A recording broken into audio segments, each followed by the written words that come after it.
Herru, það Evrópusambandið, það hvort sem við viljum það eða ekki, þá verðum við að fara að ræða það því að við höfum nú verið að spá því hérna við rauðaborðið að það verði þjóðaratkvæðagreiðsla líklega á næsta ári. Það megi svona merkja það á hvernig ríkisstjórnin hegðar sér, að hún vilji kannski frekar flýta þjóðaratkvæðagreiðslunni sem kveðið á í stjórnarsáttmálanum, sem á að vera ekki seinna en 2027 en þá nú heldur stutt til kosninga.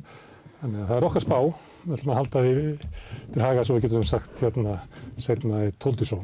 Það sem við ætlum að gera hérna að reyna að ræða Evrópumálin fram og tilbaka, eins og þjóðir gera þegar það eru þjóðaratkvæðagreiðslur. Hingað komið fólk sem nú allt svona Evrópusinnar eða ekki.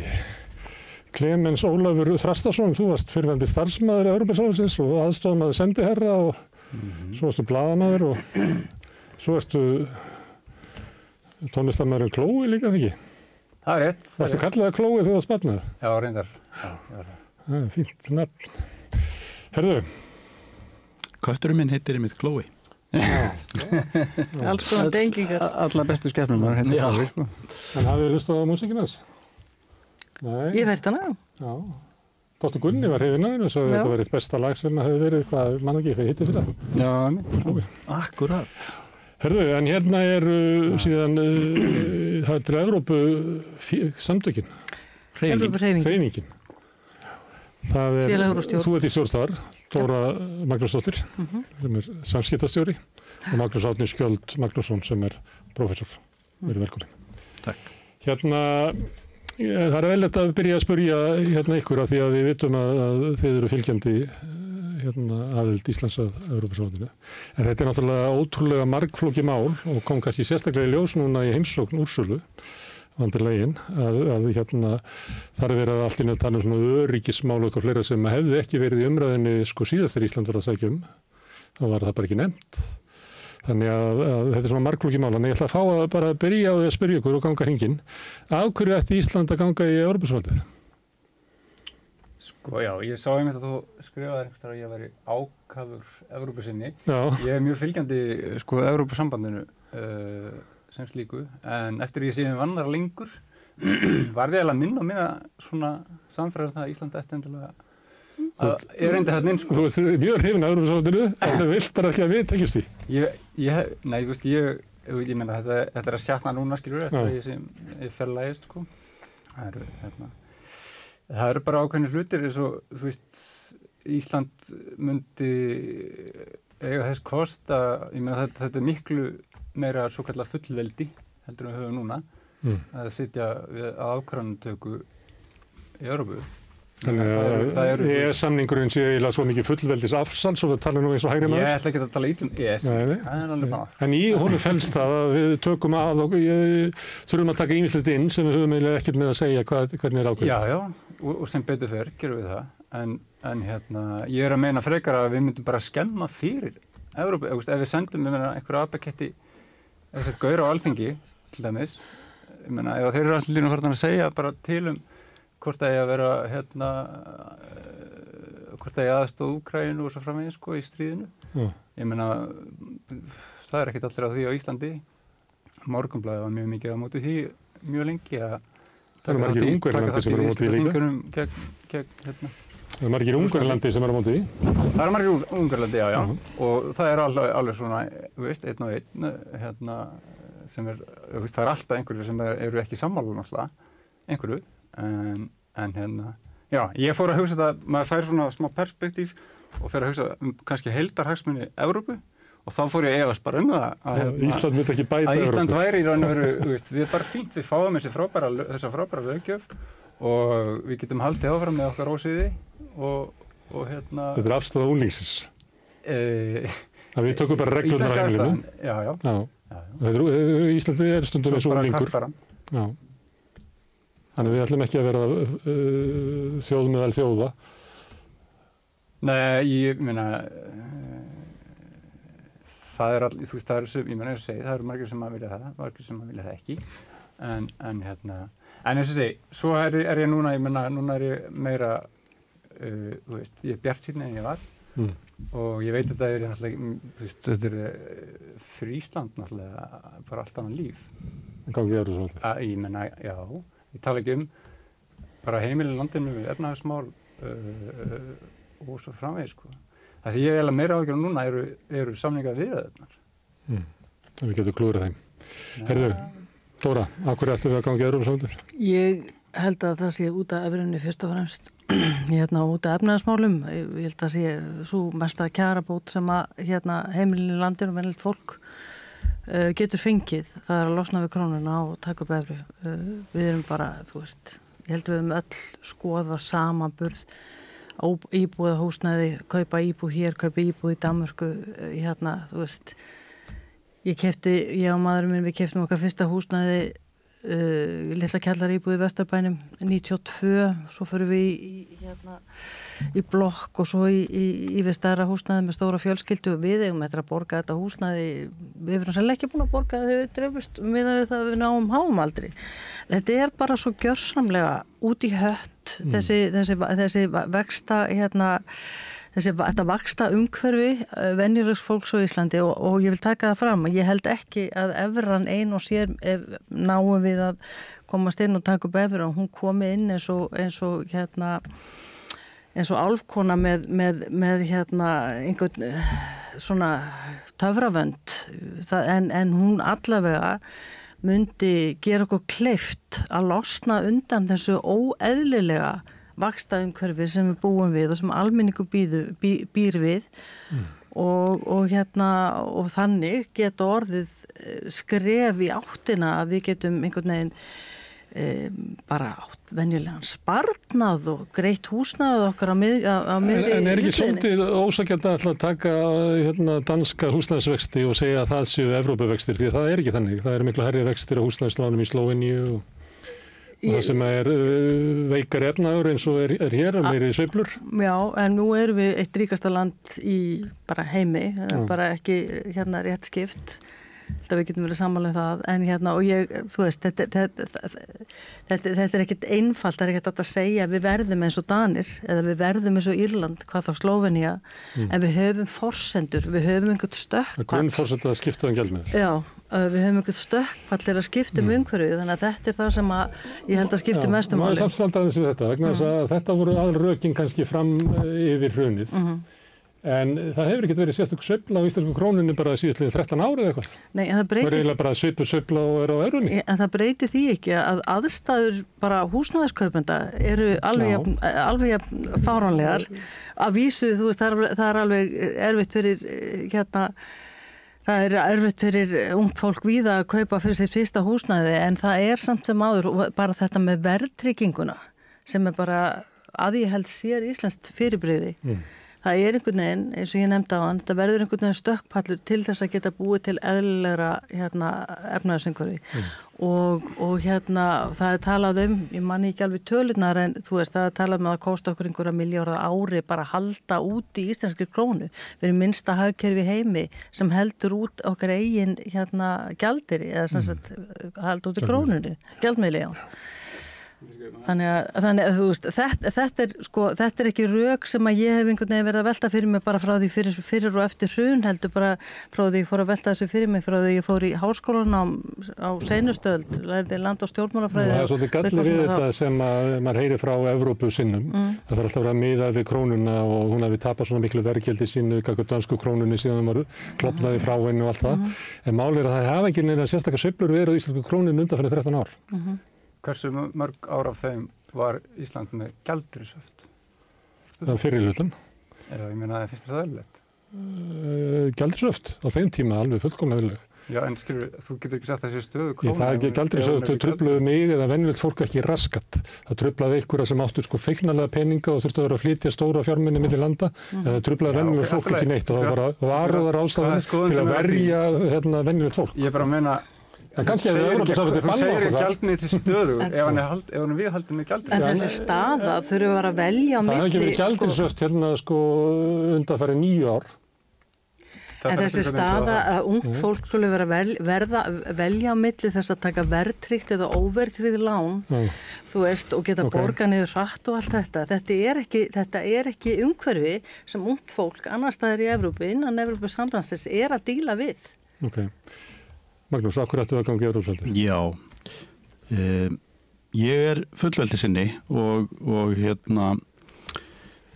vil sem sagt að Ísland siti við borðið þar sem að ákvarðanir sem að snerta það eru teknar og eins og staðan í dag að þá erum við sko, það í rauninni minna skrefa að stíga inn í Evrópusambandið svona fyrir alla okkar umgjörð að öðru leiti heldur en að ganga inn á Evrópska efnahagssvæðið var á sínum tíma og mér bara sko finnst eðlilegt að það sé einhvers konar lýðræðisleg umboðskeðja frá íslenskum kjósendum til þeirra sem að taka þær ákvarðanir sem að snert okkur hvað mest og Evrópusambandið nú einu sinni þannig að þar alveg skýr lýðræðisleg umboðskeðja. Við erum bæði með þar sko þing sem að hefur fengið sífellt meiri völd undanfarin ár. Við erum þar með samstarf ráðamanna í hverju landi fyrir sig sem að gengur undir nafninu ráðherraráðið þar sem að þeir hittast bara hver ráðherra í sínu landi fyrir sig og ráða ráðum sínum sem nú sennilega svona eitt valdamesta apparat sambandsins og ég tel bara við þurfum að láta okkar rödd heyrast til og líka bara til þess að gæta okkar hagsmuna. Þetta svona það að taka þátt í því að stjórna því umhverfi sem að við erum að öðru leiti nánast fullir þáttakendur í. Í öðru lagi að þá þetta nú þannig að sko við sjáum að Evrópusambandið það stendur fyrir mjög skýr gildi í heiminum í dag og þetta eru gildi sem að mér hugnast og mér finnst að við eigum Hver eru þau gildi? Að standa með þeim líka. Hver eru þau gildi? Það eru gildi á borð við mannréttindi, inngildingu, lýðræði, umhverfisvernd. Ég veit ekki nema að í öllum löndum Evrópusambandsins eru stefnubreytingar stjórnvalda að þrengja að réttindum innflytjenda. Já, en sko þú verður að athuga það að sko Evrópusambandið hægri öfgaflokka sem svipað við erum að sjá hérna á götu. En sko Evrópusambandið samstarf fullvalda þjóðríkja og það hefur ákveðin gildi sem slíkt. Og hefur sameinast ákveðin gildi og þetta eru þau gildi sem að það hefur sameinast og það þarf að gerast mjög mikið á vettvangi þjóðríkjana til þess að grafið verði undan þessum gildum innan Evrópusambandsins. Við sjáum að það þurfti einar kosningar í Bandaríkjunum til þess að gjörbreyta stefnunni þar í landi. Það mun ekki gerast innan Evrópusambandsins. Það getur auðvitað gerst innan einstaka aðildarríkjum Evrópusambandsins en það gerist ekki á einu bretti þar. Danir hafa gengið mjög langt í því að... Já, ég að lýsa því af hverju ég hrifinn af Evrópusambandinu sem apparati. Ég tel að það sé sá leikandi... sem vilja frjálsa Katalóníu. Algjörlega. Það allt inn í Evrópusambandinu. Já, það alveg hárrétt, já. En nú leið ekki stefna Evrópusambandsins. Þetta er ákvörðun að taka ríkjana. Það bjargar ekki ríkjónum, Evrópusambandið, þessi gildi. En gleymdu því ekki að sko þetta hins vegar sá staður sem að sko bæði ríkin við Miðjarðarhafið sem að voru að losa sig undan fasismannum á 8. áratugnum og líka ríkin sem voru að losa sig undan kommunismannum og járnhæl Sovétríkjanna á þeim 10. og í upphafi þessarar aldar gengu inn í til þess að gulltryggja sitt lýðræðislega sína lýðræðislegu þróun. Og þar sjáum við til þess að Austur-Þýskalandi þar sem að einmitt í slíku svæðum þar sem að vonbrigðin með þann draum sem að fólkið þar hafði sem að myndi gerast, að ekki fengi betra líf eins og fólkið í vestrinu. Vonbrigðin eru svo slík að það einmitt vex fasisminn. Já, en það í Pólandi heldur að ástandið þar væri betra ef þeir hefðu ekki gengið inn í Evrópusambandið eða ekki sameinast Vestur-Þýskalandi. Áður ekki Evrópusambandið. Nei. Það er ekkert að það líka saman lífskjörum fólks þar og... Ég er ekki að segja að þú sko það hefur rétt eða röng ákvörðun að sko fella Sovjetið. Ég er að segja að á þessum svæðum að þá er augljóst að það er mikil vonbrigði fólks með stefnu stjórnvalda og Evrópusambandsins sem birtist í sterku afli hægri, ysta hægrisins og anduð gagnvart Brussel. En kjarni málsins sá... Þetta brjálæði sem í gangi Þú getur séð það í Þýskalandi, þá sér það bara skiptist eftir Austur- og Vestur-Þýskalandi. Kjarni málsins sá líka að ESB... Það er ályktun sem að stjórnmálafræðingar út allan heim hafa dregið. Að því þeir voru í Evrópusambandinu þegar gengu eða þegar Þýskaland var sameinað að þá sjálft í fólki. Nei, Magnús var að lýsa því yfir að fólk hafi losnað út úr áþjón Sovétsins og fengið að fara inn í Evrópusambandið og það hefur verið draumur þess. Og ég er að benda á að vonbrigði fólks með þróun sinna samfélaga er slík að þetta eru vagga ysta hægrisins og valdboðsflokka eins og á sér stað í Póllandi, í Ungverjalandi, Alternative for Deutschland í Þýskalandi sem akkurat á þessum svæðum. Það alveg hárrétt hjá þér, Gunnar Smári, að margir auðvitað í þessum ríkjum vantreysta ekki bara Evrópusambandinu, heldur líka bara stjórnvöldum í sínum eigin heimalöndum og stjórnmálaflokkum og stjórnmálaöflum í sínum heimalöndum og við erum að sjá þar sem polariseininguna eða skautununa og við erum að sjá víða annar staðar. En skoðanakannanir sína nú, hafa nú verið svona að jafnaði að sína að fólk beri í þessum löndum meira traust til Evrópusambandsins heldur en það gerir til stjórnvalda í sínum eigin ríkjum. En kjarni málsins líka sá að þetta samstarf fullvalda ríkja. Það er alltaf verið að tala um það að Ísland muni gefa upp eigið fullveldi en löndin ráða sér sjálf og það sem gerist útlendingaandúð aukin innan Danmerkur eins og þú nefndir og fleira, þetta tengist þá ekki nema Evrópusambandinu óbeint vegna þess að löndin ráða sér sjálf. Magnús lagði bara áherslu á þessi gildi. Já, og þau standa fyrir sínu og þau standa sem ákveði mótvægi gegn þessari þróun og það væri, held ég, töluvert verra ef þessi gildi væru ekki þetta virk. En þú veist, það er fasismi, uppgangur fasisma bara í heiminum því miður og það út af allskis hluti sem við ætlum kannski ekki að fara að krefja hérna, en Evrópusambandi getur... Á Pólverja til dæmis og... Já, Ungverja. Og þeir eru ekki að tala um að fara út. Þetta er ríkja samband, þetta er ekki sambandsríki. Þú gengur ekki í Evrópusambandi og ert bara orðin þegn einhvers annars stjórnvalds. Eins og umræðan á Íslandi. Það er ekki gefið þessi gildi sem Magnús er að tala hafi áhrif á samfélagið sem að gengur allir. Það er löngu búið að gera það með samningum til dæmis. Hér? Já. En í þessum löndum sem við erum að tala eins og í Ungverjalandi eða... Sem voru að koma úr Sovétríkjunum. Sem að þessi gildi sem að Magnús var að segja að fólk fengi með Evrópusambandinu að það dugar ekki til þess að koma í veg fyrir óæskilega þróun í löndum innan Evrópusambandsins. Ég meina einu og sér innganga Evrópusambandsins ekki það að það breytist bara allt þjóðfélagið og hafa að hugsa öðruvísi. Nei. Hins vegar eru þetta Evrópusambandið og það verður að draga það líka fram.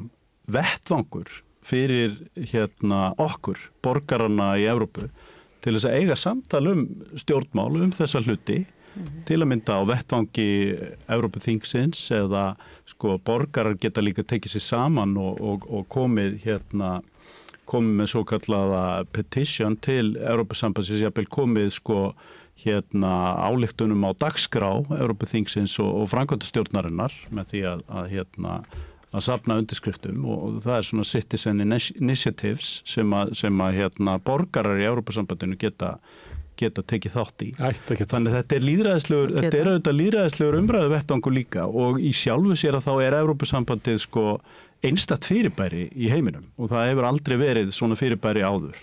Og það er að flestu leið, það er auðvitað ekki fullkomið, drottið með dýri og bara langt frá því og helgast auðvitað af því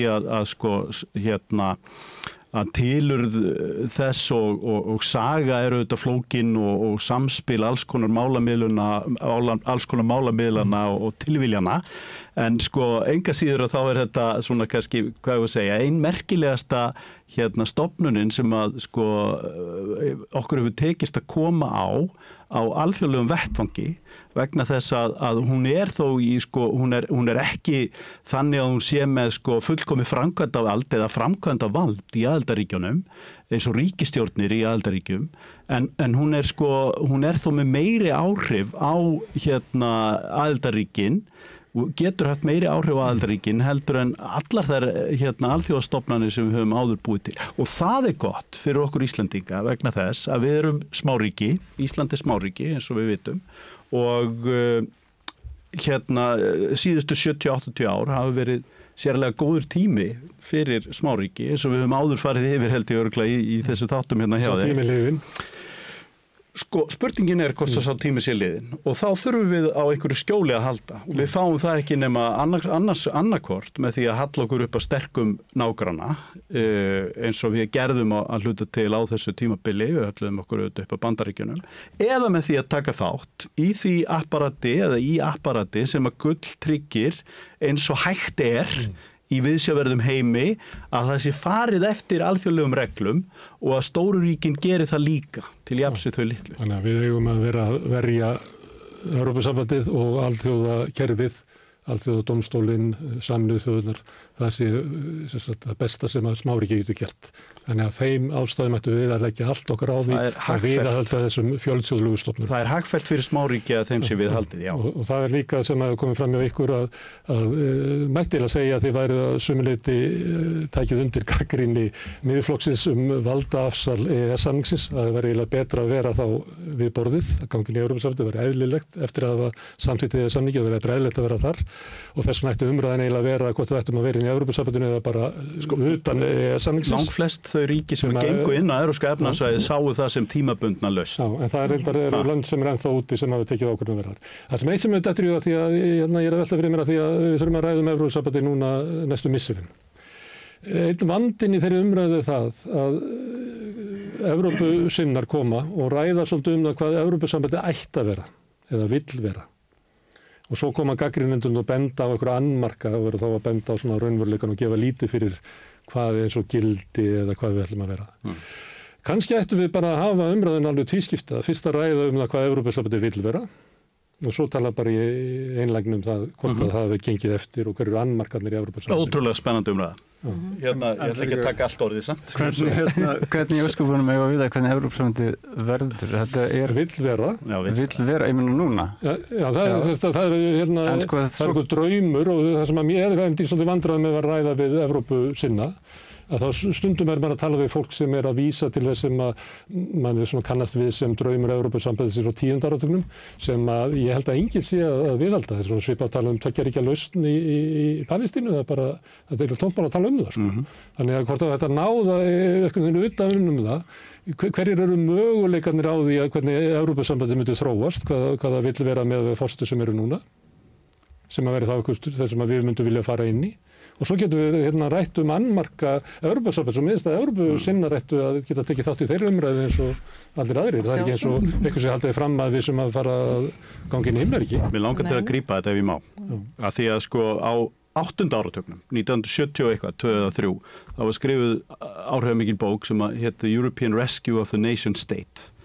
Og þá var því haldið fram að þetta apparat hefði komið þjóðríkinu til bjargar vegna þess að þjóðríkið hefði verið að komið að fótum fram væri ófært að leysa alþjóðleg eða fjölþjóðleg viðfangsefni samtímans og þess vegna hefði þurft að finna upp eitthvað apparat til þess að vinna saman af því verkefni þó án þess að láta af hendi fullveldi þjóðríkjanna og það var í rauninni það sem gerðist.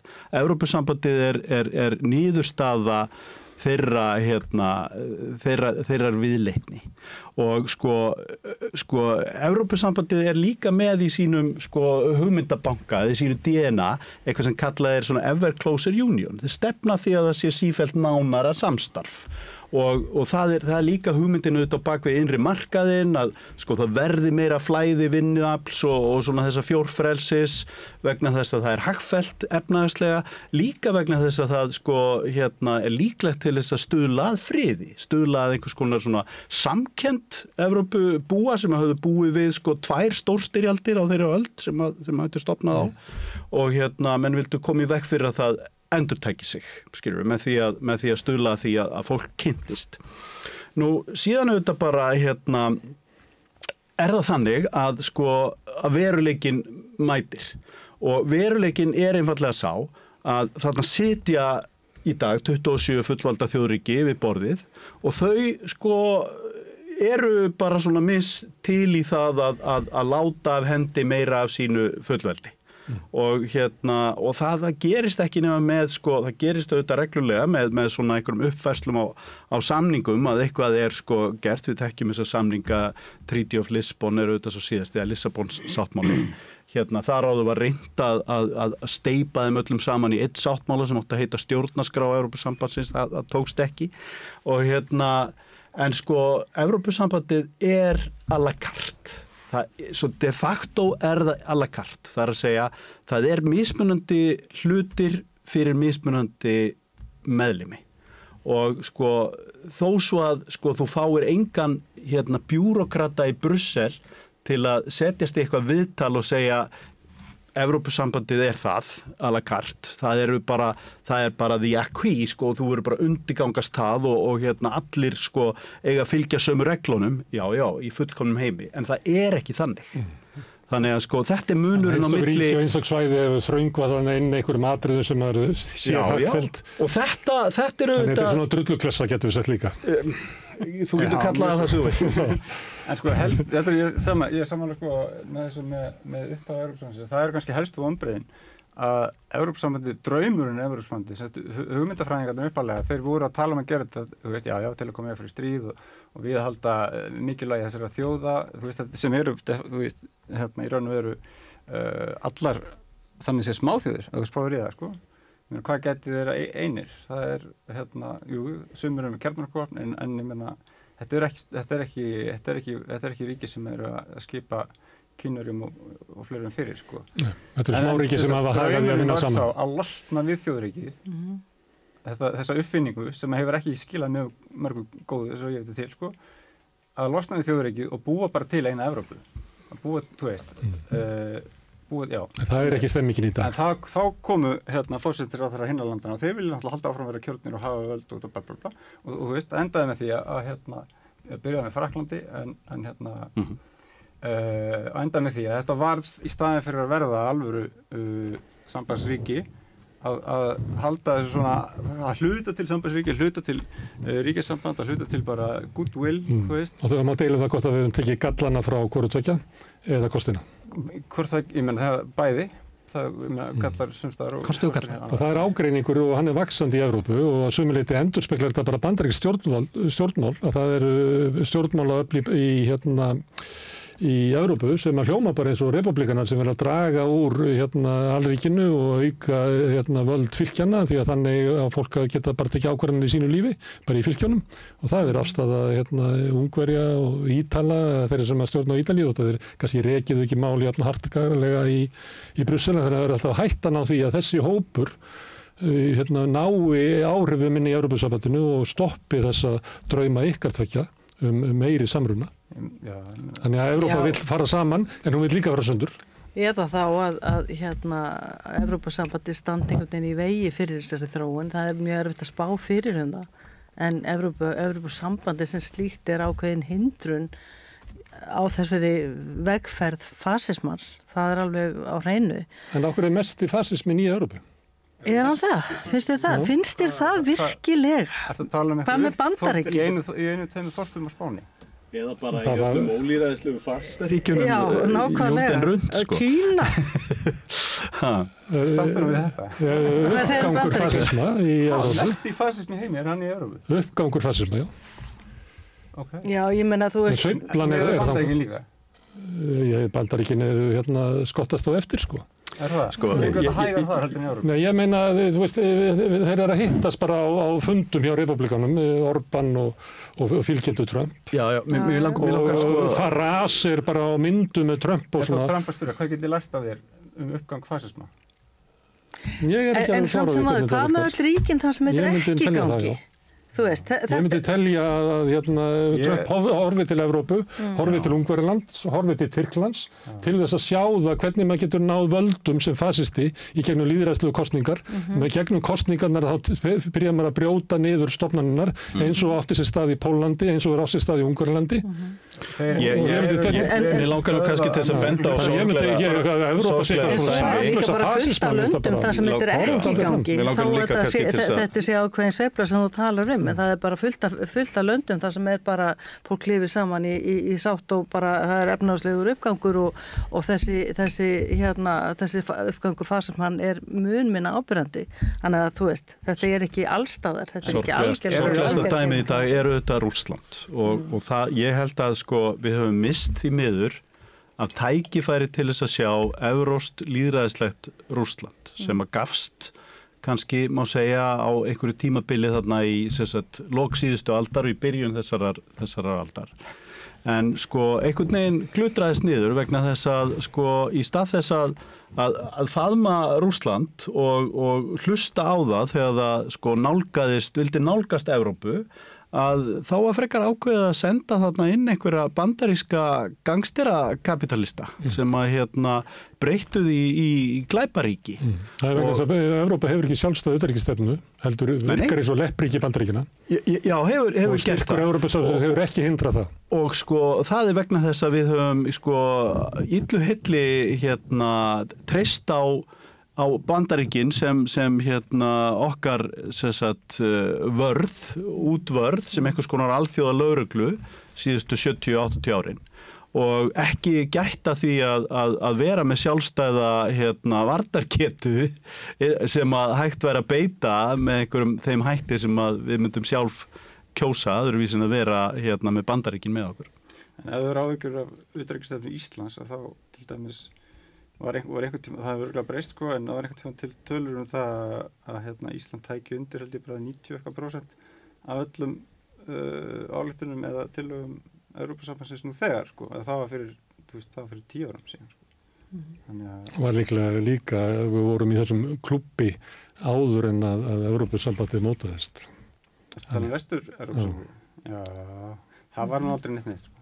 Ég segi að við höfum kosið í takt við bara NATO-ríkin og Bandaríkin. Bandaríkin. Bara fylgt þessu löndum, Þetta kannski fyrst og fremst Bandaríkin. Útvistað utanríkisstefnu okkar upp í Valhöll sem útvistað utanríkisstefnu til Pentagon, meira minna.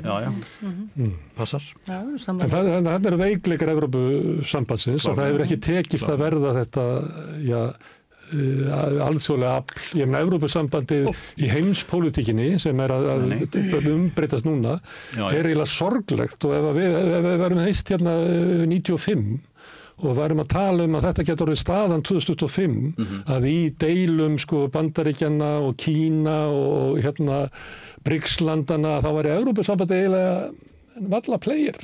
Mér finnst þú vera aðeins að vanmeta Evrópusambandið hvað það að þeir hafi til það minnst að vera svona player í alþjóðapólitík. Þetta hefur kannski ekki alveg verið, það hafa bara ekki verið þessar forsendur. Meiri virðingu heldur en flestum öðrum löndum, eða flestum öðrum landsvæðum. Ég meina þú veist, hann var að hóta sköttum og hann bakkar með þá, svo hótar hann eða tollum og svo hótar hann tollum aðra og bakkar ekki með þá.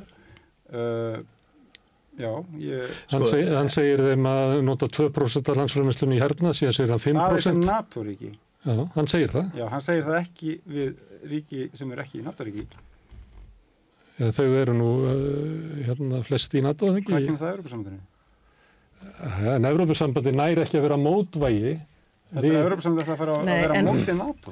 Evrópa næri ekki að vera mótvægi við utanríkisstefnu Bandaríkjanna inn í sína eigin álfu. En það hefur kannski ekki verið þessar forsendur uppi sem eru núna, þannig að það hefur kannski ekki verið aðkaldið, það er bara breytt heimsmynd. Já, við vorum með þetta er skemmtileg saga, De Gaulle beitti neitunarvaldi gegn Bretum inn í Evrópubandalagið á sínu tíma tvisvar, 61 og aftur 67 ef maður rétt. Og í bæði skiptin var það út af því að þeir óttuðust að Bretar myndu vera einhvers konar trójuhestur Bandaríkjanna inn í þessu apparati sem að sko de Gaulle sá fyrir sér að yrði sjálfstæður leikandi á alþjóða vettvangi en síðan í rauninni varð ekki og og kannski að hluta til vegna þess að Bretland kom þarna inn og hafði sín áhrif og sko það sem að Clemens sagði áðan með sko Ísland inn í Evrópusambandi, það alveg klárt að við myndum auðvitað vera svona kannski að einhverju leiti svona þessi sko hluti af þessari skeptísku vídd í Evrópusambandinu, við myndum ekki vera svona, hvað maður að segja, samruna sinnaðasta ríkið innan sambandsins og myndum sjálfsagt svona frekar draga úr því að sko það væri einhvers konar mótuð sameiginleg utanríkisstefna eða fullveldis afsalirði aukið. Við getum hafnað í að taka upp sjávarútvegsstefnuna, við getum hafnað í að taka upp sameiginlega orkustefnu. Við myndum væntanlega vera þar á báti með ríkjum eins og sko Svíþjóð og Danmörku, skilur mig, og Bretlandi eins og það var áður. En sko það breytir því ekki að þetta, sko, þegar þú ert með svoleiðis apparat, þar sem þú þarft að ná samstöðu hluti, að þá auðvitað það svo að slagkraftur slíkra apparata minni heldur en þar sem bara einhver forseti tekur ákvarðanirnar. Hins vegar það þannig, að því þú varst að tala áhrifaleysi Evrópusambandsins, að Evrópusambandi hefur alveg áhrif á ákveðnum sviðum og áhrif Evrópusambandsins á efnahagssviðinu eru mikil. Og það stórleikandi til dæmis á vettvangi alþjóða viðskiptastofnunarinnar þar sem að Evrópusambandið kemur fram sem ein heild og það stærsti aðili að þróunarsamstarfi í heimi. Og nú eru Bandaríkin meira og minna bara að tekka sig út úr því geimi sko. Og þá það bara Evrópusambandið annars vegar og Kínverjar hins vegar sko, sem að eru að sinna einhvers konar svona þróunarmálum sko. Heldur að Evrópusambandið og Kína geti haldið upp í alþjóða kerfinu sem að Bandaríkin byggðu upp? Ég hef miklar áhyggjur af því, eins og hefur áður komið fram í okkar samtali, að sko Bandaríkin séu að draga sig út úr því að halda með okkur upp í alþjóðakerfinu. En ég held samt að við verðum að reyna eins og við getum að gera það sem við getum til þess að halda lífi því vegna þess að sko að valkosturinn við það bara alltof skelfilegur. Kannski að komið fram við erum að tala ákvarðanir í heimi sem ekki sérlega góður og horfir ekkert sérlega vel. Þannig að það ekki í boði að taka hamingjusöm ákvörðun. Og þá samstarf ríkja kannski all góður kostur með við alternatífið. Já, ég maður lukkar að benda á líka annað, það fleiri hlutir heldur en bara herstyrkur. Þú veist, það eru aðri hluti sem Evrópusambandið sterkt í. Það eru ekki sterk í herstyrk. Sko. Ég verið að segja það, þú hefur mikið áhuga herstyrk, En ég er að tala um það að Evrópusambandið til dæmis búið að neyða Bandaríkjamenn til þess að taka upp persónuverndarlög hér og þar. Leið að Evrópusambandið kom með mjög umfangsmikil persónuverndarlög. Þá fórum menn í Kaliforníu og New York og síðan út all Bandaríkin að krefjast þess sama og það fræg ræða á Bandaríkjaþingi þess að segja, akkur hafa Evrópumenn meiri réttindi heldur en við gagnvart okkur eigin fyrirtækjum. Þannig að það núna að verða norm út allan heim, þú veist. Eins ég meina, í umhverfismálum og gagnvart fyrirtækjum munið eftir Apple snúrunum sem að allir voru að leita einhverju millistykki og einhverju dóti og henda þessu og það voru 1000 tonn af einhverju drasli sem fólk voru að henda bara til þess að geta verið með Apple snúru af því að Apple vildi ekki nota snúru annars. Og samræmt roaminggjald í Evrópu. Núna allir með USB-C einhvern veginn og enginn kvartar undan því. Það var eitthvað sem að Evrópusambandið neyddi upp á Bandaríkjunum. Mér langar líka að benda á því ég starfa náið í svona tengt vísindafólki að það mjög öflugur stuðningur við vísindastarf sem að í mér að segja að ekki í Bandaríkjunum og vísindafólki í Bandaríkjunum bara upp til að miður sín. Og að flytja til Evrópu. Já, að flytja til Evrópu og þarna og Ástralíu. Já. Svo við nefnum dæmi. Að það bara komið fram við rauðaborðið að ég var að tala professor í Ástralíu sem sagði að það eru 2 eða 3 sem að vera að hafa sambandið einhverju viku hvort það væri hægt að komast. Einmitt. Herðu, talandi það sem þú nefndir, að menn í Bandaríkjunum hafa sagt akkur höfum við þetta ekki svona eins og í Evrópu og menn hafa í Bandaríkjunum verið að segja akkur höfum við þetta ekki eins og í Evrópu þar sem almenn heilbrigðisþjónusta sem borguð í gegnum skatta og eitthvað. Og þá hafa hægri menn í Bandaríkjunum sagt að það ekkert að marka vegna þess að Evrópa hefur komist hjá því að borga fyrir her og öryggismál og þess vegna hafa veitt peningunum sem að við borgum. Við höldum upp í vörnum fyrir Evrópu og þeir hafa eitt þessu við að byggja upp velferðarkerfi sem við þýmiðum mikið. Þannig að við ætlum að redda þessu, við ætlum að setja kröfu á þau eða 5% af útgjöldum sínum, af landsframleiðslu sinni í hernaðaruppbyggingu og þá verður nú ekki mikið eftir að velferðarkerfinu í Evrópu. Þetta náttúrulega breyting sem er fyrirsjáanlega verði í Evrópu. Ég ekki að segja hún endi með því að það verði allt saman sótt í það að brjóta niður velferðarkerfið, en það bara raunverulega hætta. Bandarískt velferðarkerfi er mjög dýrt heilbrigðiskerfi. Ég held að bandaríkjamenn sé að borga alveg jafn mikið, eða hið opinbera sé að borga alveg jafn mikið í bandarískt heilbrigðiskerfi og það er hér. En það er bara handónýtt. Þú veist, fyrir almenning sem að þarf að treysta á það. Það er vandamálið í Bandaríkjunum. Það er ekki það að það sé svo ódýrt eða sé svo miklu ódýrara heldur en hjá okkur. Hins vegar þá er Evrópusambandið og Evrópa auðvitað svona einhvers konar lífsgæða stórveldi.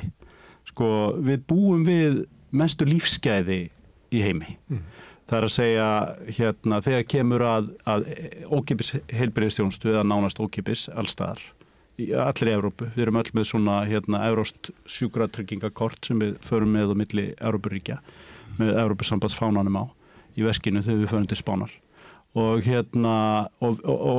við erum öll með meira og minna með ókeypis menntakerfi frá jafnvel nánast leikskóla eða grunnskóla, yngsta grunnskólabekk og upp í gegnum háskóla. Allavega þann valkost víðast hvar. Og allavega mikið niðurgreitt.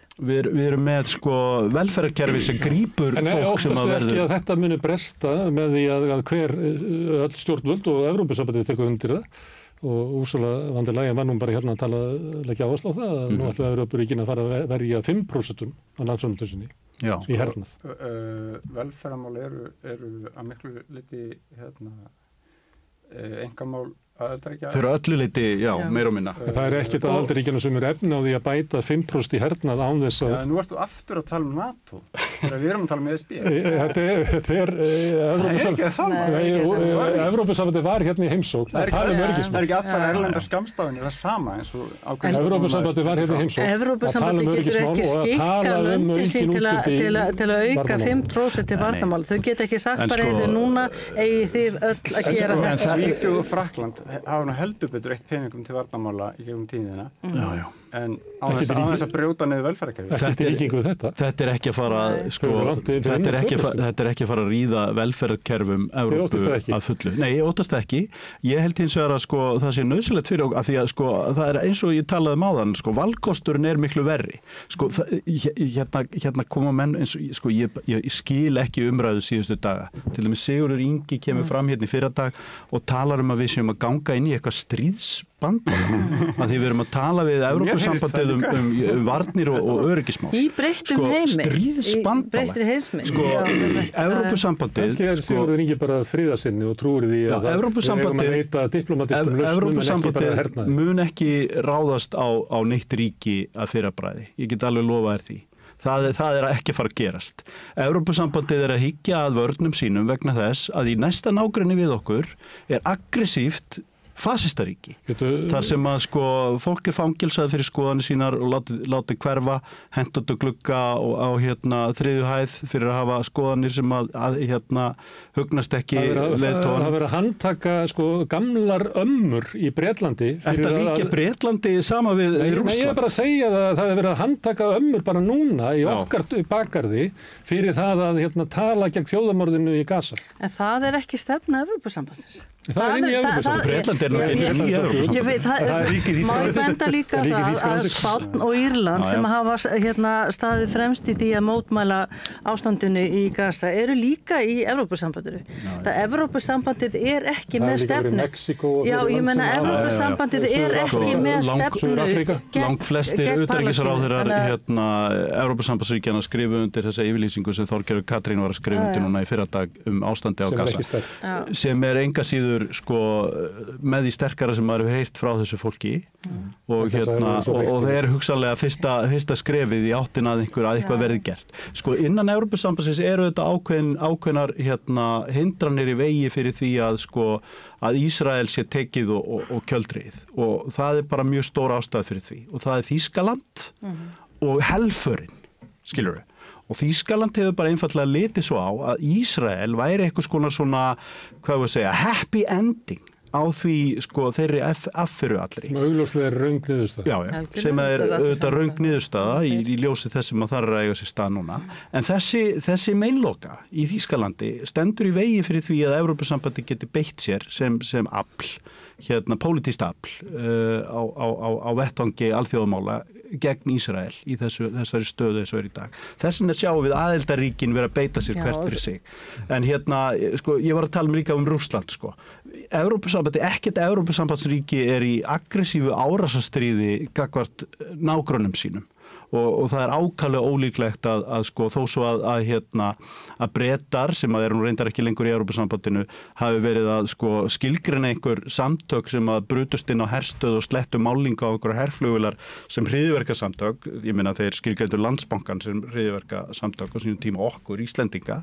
Þannig að þeir verðast nú fara dálítið frjálslega með það hugtak. Að þá eru þeir eru ekki í árásastríði gegn nágrönnum sínum. Þeir hafa vissulega verið það í gamla daga. Land hafa verið í Afganistan, í Írak, bombardera Líbíu. Það vantar ekkert upp á árásagettin í þessum löndum. Evrópusambandið er samstarf þessara landa. Það er ekki svo Evrópusambandið, það hafi ráðist inn í Írak. Og það verður að gera, það verður að greina það milli. Heldur að við myndum hafa meiri áhrif á það hvort að Evrópusambandið ríki innan þess hvernig þeir haga sínum varnarmálum eða árásamálum, heldur að höfum meiri áhrif á það utan ESB eða hvað verður við meiri þáttakandur? Nei, við getum bara farið með umræðuna til þess að hafa áhrif. Þetta spratt bara því að Magnús var að tala gildi sem að Evrópa stæði fyrir ykkur gildi, mannúðar og samvinnu og friðs. Ég er bara efast að sé þannig í praktík. Já. Og að benda á þessi ríki sem en það sagði hann líka mjög skýrt að Evrópusambandið er ekki fullkomið lífréttindi inn í löndum eins og í Þýskalandi. En er ekki betra að það standi þú allavega fyrir þessi gildi og stefni að þeim heldur en það gerir það ekki? Og ég vil líka benda á að það stendur ekki til að við sem að sækjum í Rússlandi. Herðu,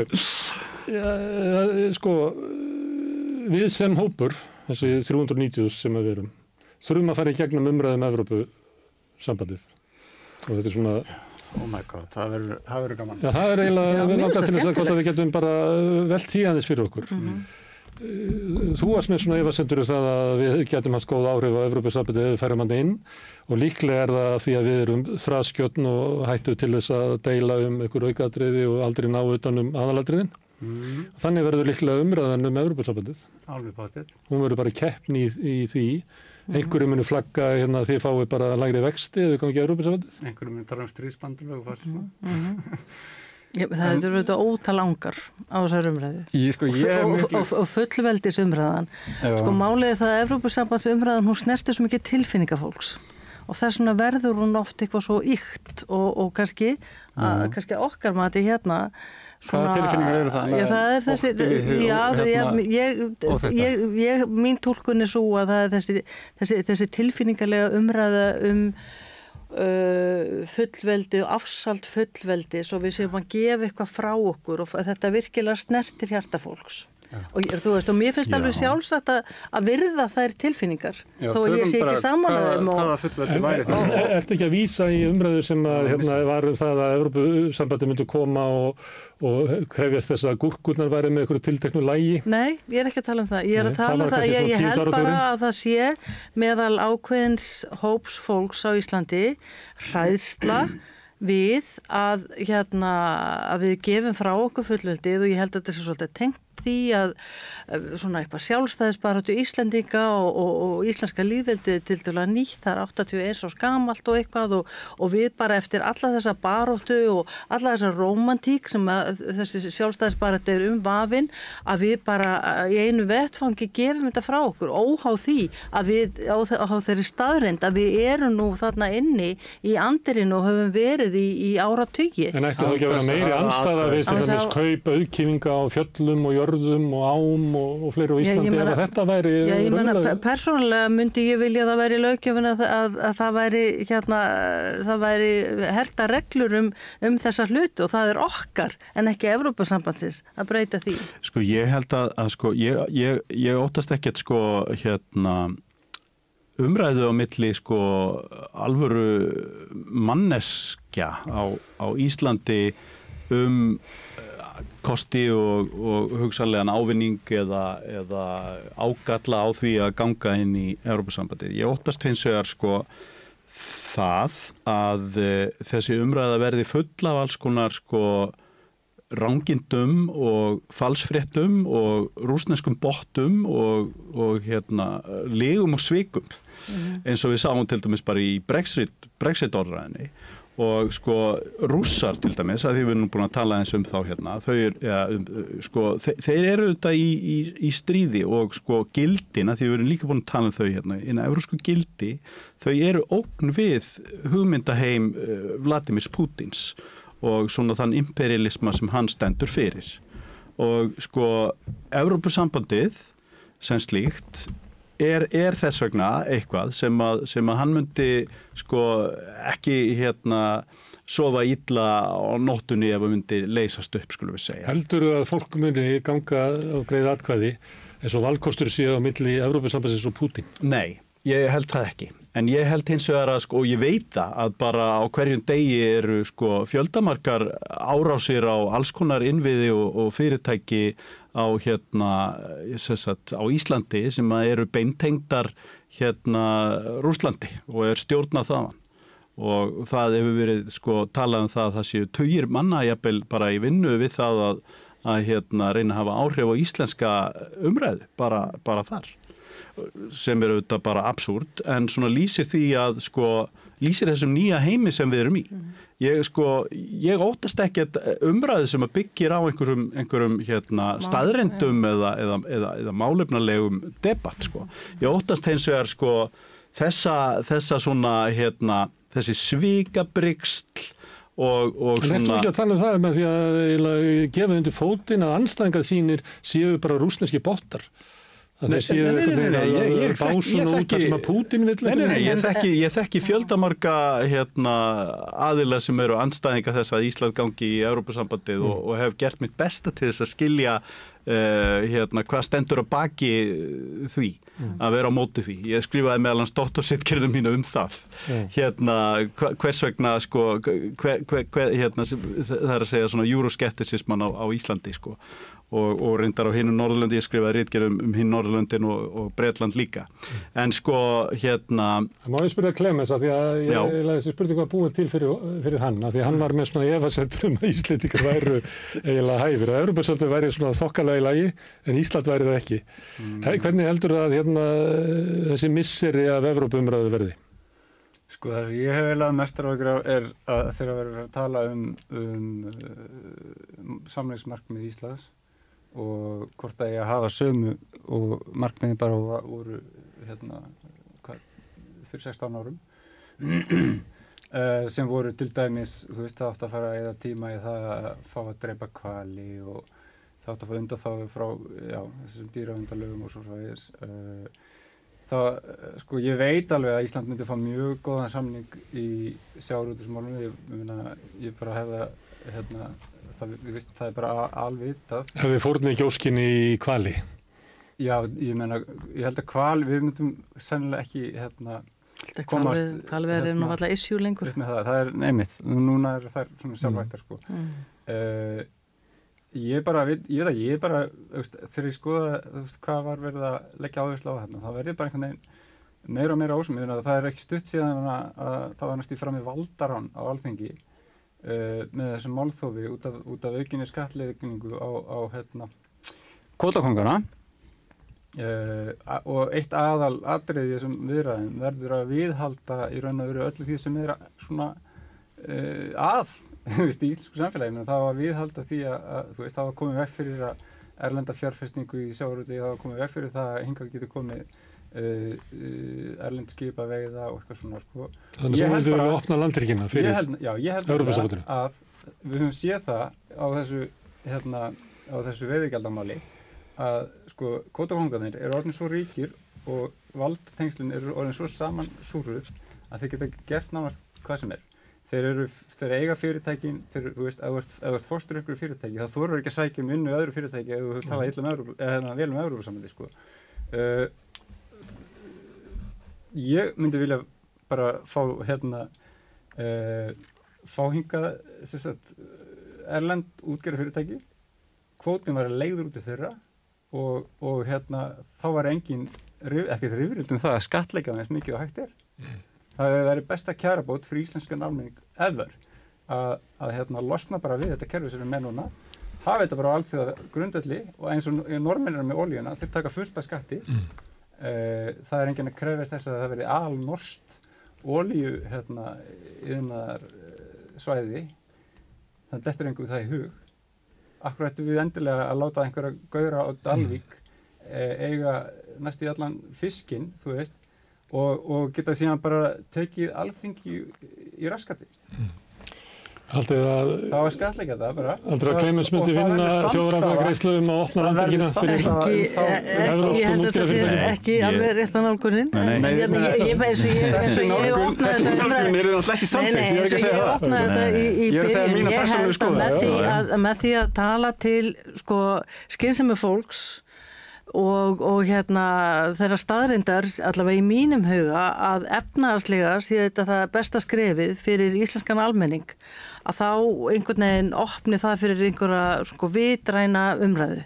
Ok, svo landliði kvöldið, það er eitt sem ég langar að spyrja sem að tengja þessu þú ert að segja og líka því að þú ert að segja þetta er svona það sem ég kallaði drulluklassa, þetta er svona à la carte, þar sem allir fá eitthvað og kannski höfum við 3 óskir og við erum passa okkur á því að velja ekki að bjúga og lendi ekki því eins og hvalurinn var kannski bjúga á nefið eina bjúgu og svo bjúga á nefið og bjúga á nefinu 3 samningsmarkmið sem við getum fengið og þetta getum við seinkað öllu þetta náttúrulega ekki aðlúna viðræður við erum að taka upp allt sem að þarna en miðað við það sem að þið eru að segja þá hefur við svona möguleika á ykkur að breyta ykkur segjum að 3 atriðum. Hverju væri þau?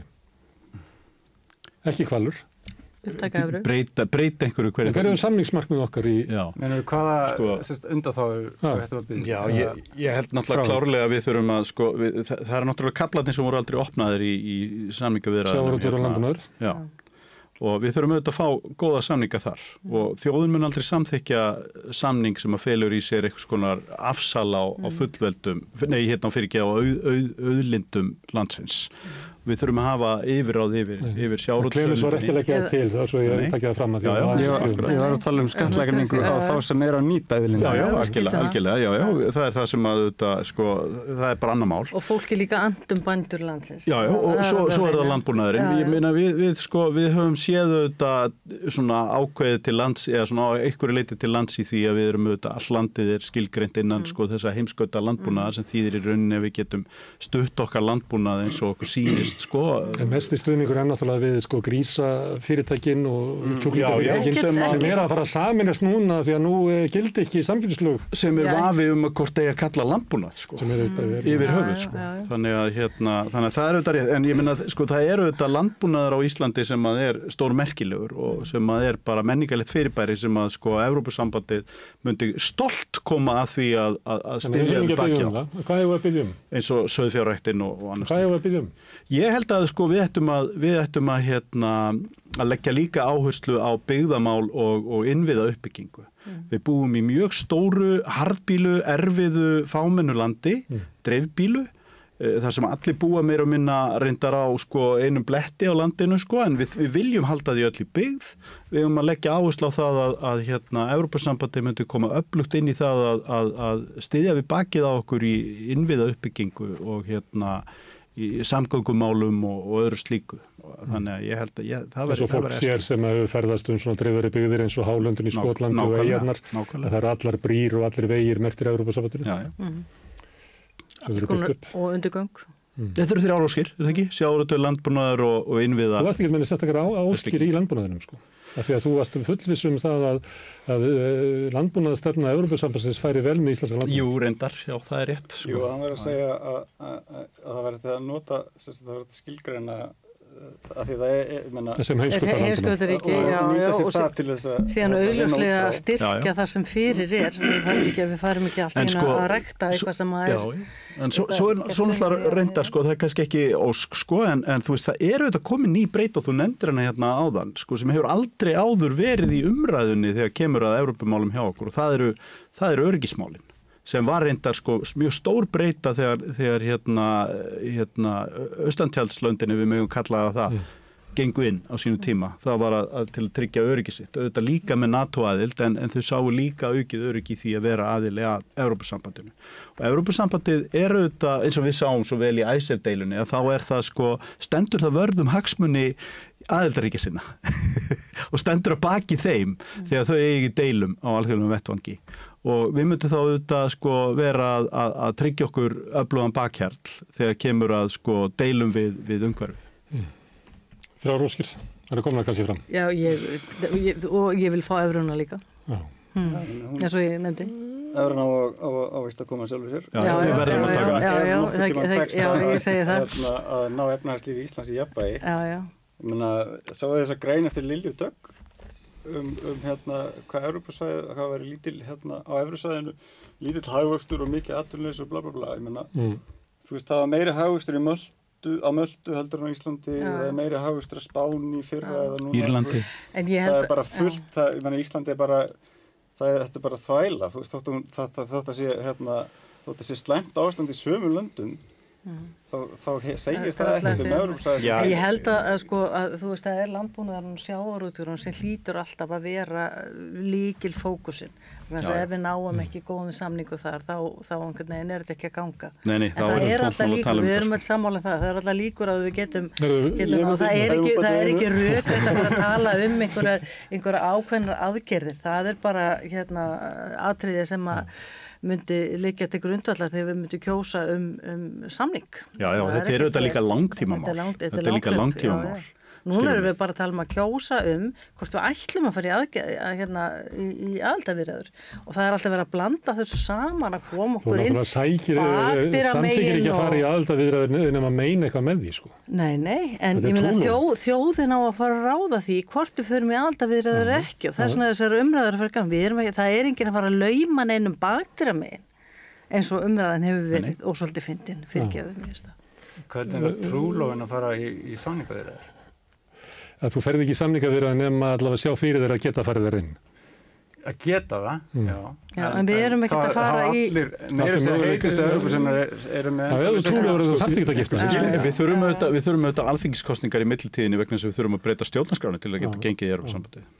Herðu, eigum við ekki að hittast bara aftur og halda áfram að tala um Evrópu? Það er margt sem að líka í sambandi við hvaða gagn var af Evrópusambandinu. Þú varst að nefna þannig að fjórfrelsi svo kallað. Það var náttúrulega gríðarlegur straumur vinnuafls sem var úr austrinu í vestusins og má alveg halda því fram að hafi sko haldið aftur og brotið niður sko verkalýðsbaráttu í vestrinu og lækkað laun, haldið aftur á launum. Það má líta svo á að austrið hafi að sömu leyti verið eins og nýlendur fyrir Evrópusambandi og fleira, það má skoða svo hvað árið þetta hafi reynda. Það má líka skoða þetta með tilliti þess hvað hefur verið að gerast hérna á Íslandi. Það hefur verið mikil innflytningu að vinna og allt. Það sem er haldið aftur af launahækkunum hjá til dæmis í meðlunum. En verkalýðsfélögin hafa nú alveg staðið í... Við erum með óvenju sterka verkalýðsfélögu sem er ekki í mörgum af Evrópulöndunum. Erlendir starfsmenn hefði ekki byggt upp efnahagslífið. Já, þetta er þegar orðið. Þetta kemur umræðinum inngöngu í Evrópusambandið ekkert við. Við ættum kannski að tryggja það að okkar vinnumarkaður myndi ekki laskast eins og hann hefur gert víða í Já, Evrópu með algjörlega. veikum verkalýðshreyfingum. Já, það engin ástæða til að Það óttast bara kemur Evrópusambandinu ekki Nei, við. Það bara okkar eigi mál. Já.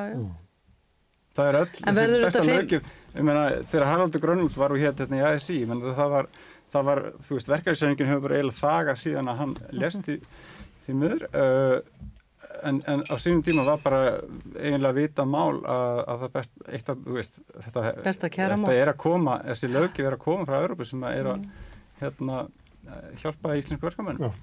Herðu, en við erum að halda árum að tala um Evrópusambandið, þá var eitt triks sem er gott að hafa, það var að hætta tímalega, svo að maður þarf ekki að kvíða fyrir því næstur að verður umræðum Evrópusambandið. Hætt eftir önnur 16 ára. Verður þetta 15 þáttar sería hjá okkur? Það er sem við verðum að tala um Evrópusambandið núna, allir verði ekki kosið svona næsta haust. Ég myndi halda það. Það er ómögulegt að segja. Mér finnst það ólíklegt að verði reynt að kjósa með sveitarstjórnarkosningunum. Ég held að það bara megi ekki. Það er sko, ég held að það er heimildar ákvæði að halda þjóðaratkvæðagreiðslu með alþingiskosningum og forsetakosningum en sko ekki með sveitarstjórnarkosningum. Þannig að það verður að gefa rými fyrir það, þannig að það verður í fyrsta lagi hægt að kjósa sko haustið 2026. Það er nóg að hlakka til. Ég held að það sé mjög bjartsýnt sko, en ok. 27. Eða vorið 2026. Það hefur kosið hérna í sveitarstjórnir. Það er bara í mars. Það er bara rétt áður. Við sjáum til. Herðu, það er ekki fyrir að koma hingað Clemens, Dóra og Magnús. En við ætlum að sitja hérna áfram, við ætlum að eiginlega ekki sitja hérna áfram, við ætlum að fara niður í bæ. Það voru mótmæli í dag og María Lilja tók mótmælendur tali. Hjálpið okkur að byggja upp dreifikerfi samstöðvarinnar með því að læka síður samstöðvarinnar á YouTube og Facebook.